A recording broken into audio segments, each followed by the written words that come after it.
Magandang araw mga kapatid. Ito ang inyong kapatid na Bubet. At gusto kong i-share sa inyo yung kung paano pag-testing ng flyback transformer sa madaling paraan na kakaiba dun sa mga ibang ginagawa ng iba. So, para madali nyong matesting ang inyong flyback transformer pamamagitan ng resistance, no? Itong mga leads na to sa flyback, tetestingin natin dyan pair by pair, ganon, pair by pair. Dapat ang tester ninyo ay nasa ohm lang siya, no? Resistance siya. And then dapat makasukat siya ng 1 ohm, yung malapit sa 1 ohm. That means pag nakasukat kayo ng pair na malapit sa 1 ohm, kunyari ito, tinandaan ko na, nakasukat ako ng 1 ohm dyan, yan ang tinatawag na primary.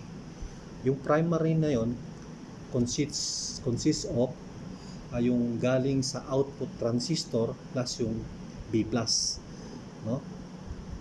Yan ang susuplayan natin dun sa may DY, galing sa may DY flyback tester na ginawa ko. So, tandaan nyo lang, testingin nyo malalaman nyo na kagad sa resistance testing nyo na kapag may problema ang flyback nyo, kailangan makasukat kayo ng pair by pair, no, na 1 ohm. Tapos, pag nakasukat kayo, dapat yung tatlong pair dapat 0 yon. 0. Normally ganun talaga mga magagandang buong flyback tester. Tapos yung iba doon, yung 5 or yung 6, dapat may reading ng resistance. Tandaan nyo yun, dapat yung 6 na pair may reading na resistance na ohm yun. Sabihin na natin 0.9, 0.8, ganun. Kakaiba doon sa 1 ohm na primary. Dapat makasukat kayo ng 1 ohm, yun ang magiging primary nyo. Na yun, connection na yun, magpo-connect yun sa B+ at sa output transistor. Ngayon, ang magiging problema naman, kung ito yung secondary high voltage niya, kukunin mo yung dulo nun, no? Ibig sabihin, pagsusupply ka lang ng voltahe rito within 10 or 20 volts. Ipo-pause ko muna para mapakita sa inyo.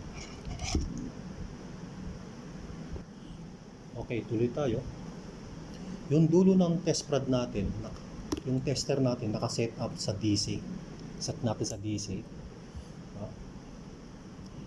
So, ang purpose natin, dapat may lalabas na voltahe dito sa multimeter natin, sa digital tester natin. So, yung dulo ng tester natin, ito, nakalagay dun sa may high voltage ng flyback transformer, yung secondary. Tapos, yung negative ng tester natin, nandito sa may DY flyback tester natin, yung power supply, no?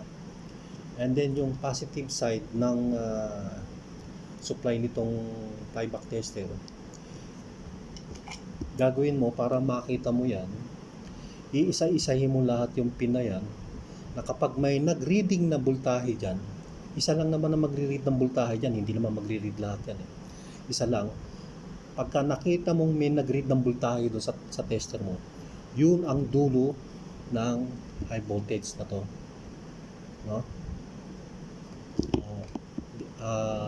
Iyon natin tong flyback tester ko. Ayun na, ano na siya. Yan. Oops. No? Yan. Nagwa-warning na siya. So, iisa-isahin natin yan kung ano yan. May lalabas na voltahe. Wala, oh. Puro millivolts yun, eh. Yan.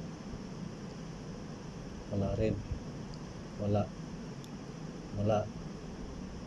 no? Puro millivolts yan eh. Ang supply ko dito is 20 volts yan. Isa-isay mo lahat yan. Pag may lumabas na voltahe, yun na yun yung kapartner nito, high voltage na to. Yan. So, ito, minarkahan ko na, may lumabas siyang 11 point something. Ayan. Iilaw natin. 11.6 DC yan. Ibig sabihin, ito yung ano, yung ABL niya, yung dulo nito, yung dulo nitong ano. So dapat lang naman yan lang naman ang testingin natin sa flyback tester natin, no? Sa flyback transformer, no? Yung hahanapin mo yung primary, tinuro ko na sa inyo kanina, pakiulit na lang doon sa video. At yung paghahanap ng secondary, yung dulo nito, yung high voltage nito, pamamagitan ng pagsusupply ng 10 to 20 volts. Kahit 30 volts pa yan, okay. Ngayon, sinupplyan ko nga ito, minararkan ko na para sa inyo. Pag tinetest nyo yung isa yan, walang voltahe yan nalalabas. Ito, meron akong nakita rito, kaya nga minarkahan ko na. Mayroong lumabas na 11 point something. Yan. Ibig sabihin, ito yung kapartner niya. So, doon naman tayo sa pagte-testing ng actual pamamagitan ng DIY tester natin.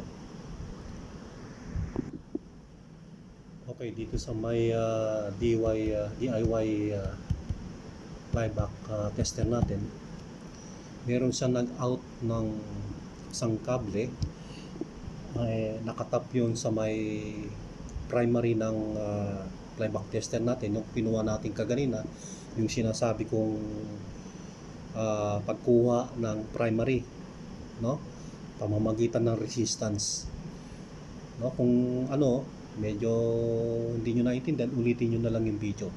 And then yung isang output nitong wires na to, na andun sa may ABL, yung dulo nitong high voltage na to, yan ang dulo niyan, no?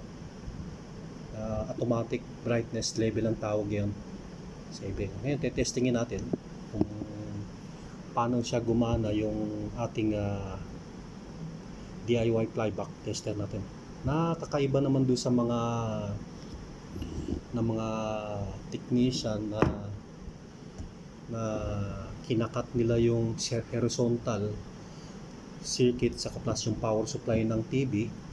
Then pwede okay din, good idea, pero to mas maganda to dahil portable to, walang gaan pa.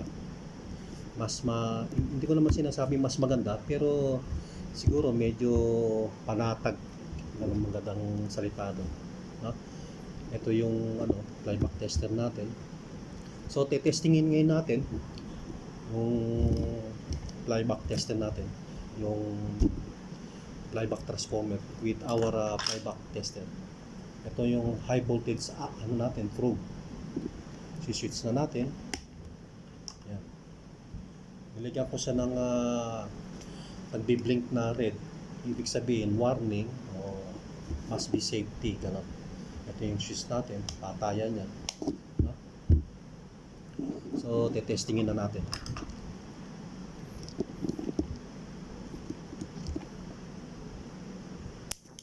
Yun, flyback ang high voltage. Yun. Yan, pag testing mo pa lang dyan, may lalabas na kagad. Kung sira tong test ang flyback transformer dyan, may lalabas na kagad ng mga kuryente, high voltage dito sa kable o dito. Pero wala naman, ibig sabihin good tong transformer na to. So testing pa tayo. Ayan. So I hope na nagustuhan nyo yung video ko.